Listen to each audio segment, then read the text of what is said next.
Voilà, et de nucléaire et de stratégie indo-pacifique.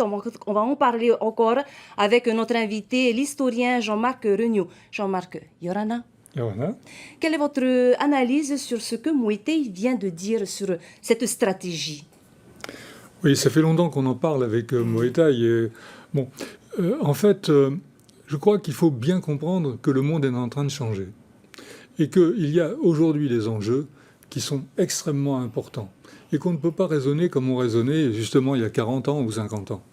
Et vous savez, je pense toujours à cette phrase de l'Évangile, malheur à celui qui est seul et qui tombe, il n'a personne pour le relever.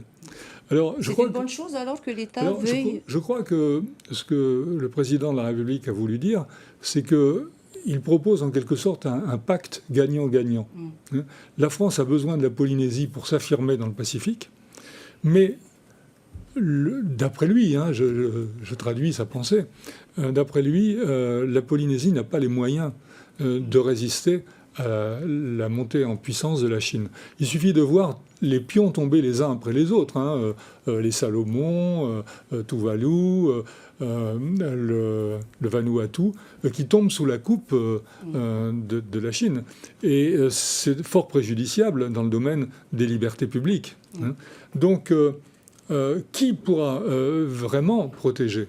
Alors, d'après ce que laisse entendre Emmanuel Macron, la France a les moyens de protéger la Polynésie. Alors évidemment, c'est une stratégie gagnant-gagnant, mais avec des avantages et des inconvénients. Et effectivement, les militants politiques ont tout intérêt à être vigilants sur tous les points qui pourraient poser problème. Peut-être sur le projet Aquacol aussi de Ho, qui intéresse beaucoup les Chinois.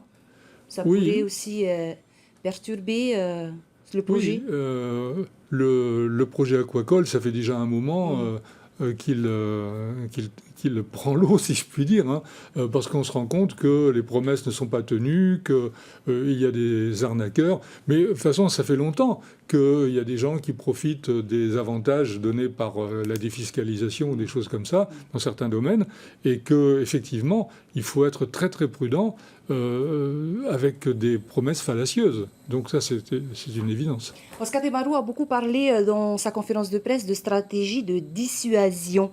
Est-ce que c'est un moyen aussi de l'État de contrer la réinscription de la Polynésie sur la liste des pays à décoloniser de l'ONU, dissuader justement les populations de rester sous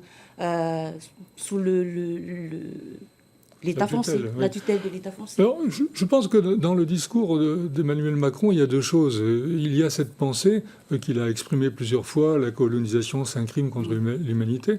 Mais je pense que face au problème aujourd'hui d'un petit territoire comme la Polynésie, quand je dis petit, c'est pas au niveau de la grandeur, c'est au niveau des habitants et de sa puissance, il pense que le partage des compétences, par exemple, peut être l'occasion pour les gouvernements français de dire, comme on n'est pas compétent, débrouillez-vous. François Mitterrand l'avait dit, au niveau social, vous êtes autonome, débrouillez-vous. Et là, lui, il passe au-dessus de tout ça. D'abord, il dit, la Polynésie, c'est un peuple. Les Polynésiens, c'est un peuple. Ce qui est contraire à la Constitution. Donc, il n'hésite pas, sur un certain nombre de points, à briser des tabous et à dire, compétence ou pas compétence, vous avez besoin d'un centre de cancer, vous avez besoin d'aider les femmes qui sont en difficulté, eh bien, moi, je le fais. Alors, on pourra dire que c'est une façon d'acheter les Polynésiens, mais ils vont en retirer toujours un certain nombre de bienfaits. Concernant le nucléaire, Jean-Marc Regnault, qu'est-ce qui vous a interpellé dans le discours d'Emmanuel Macron sur ce sujet? Alors, d'abord, sa prudence dans ce domaine, parce qu'il faut bien voir les choses. Il est chef de l'État et vraisemblablement candidat à sa réélection. Donc, il ne peut pas dire actuellement que les militaires savaient et qu'ils auraient dû faire attention. Mais, alors qu'on sait très bien, je l'ai écrit dans mon livre, que dès le début, on savait qu'il y avait du danger. Bon, ça ne veut pas dire que les militaires n'ont pas cherché à prendre des précautions, mais on savait qu'il y avait des dangers. Mais alors le président dit non, les militaires ne savaient pas, parce qu'il ne peut pas, à la veille des élections, dire il ne peut pas accuser les militaires, parce qu'il aurait contre lui tous les nostalgiques du gaullisme. Mais dans l'interview qu'il a donnée notamment à Mike Leral, il dit « Oui, mais on va ouvrir les archives. Et quand on aura lu les archives, on saura qui savait et à quel moment. » Donc, son discours a d'abord fermé une porte et puis ensuite il a ouvert la porte à sur la la vérité. sincérité de l'ouverture de ces archives, on peut avoir confiance? Oh, je pense quand même que oui, parce que de toute façon, il y a des archives qu'on ne pourra jamais avoir. Enfin, en tout cas, avant longtemps. J'ai bien connu le problème. J'ai travaillé dans les archives militaires. Je sais bien qu'on ne peut pas tout lire et on ne peut pas tout avoir.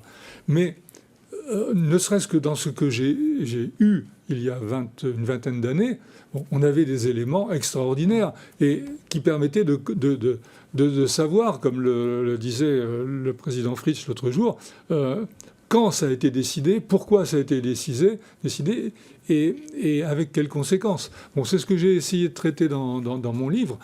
On sait déjà beaucoup de choses. Bon, on en saura un peu plus, et notamment, on en saura sûrement beaucoup plus pour tout ce qui touche aux problèmes sanitaires. Malheureusement, Jean-Marc Regnault, nous avons épuisé notre temps de parole. Maruru d'avoir accepté notre invitation ce soir. Merci beaucoup de m'avoir invité. Merci.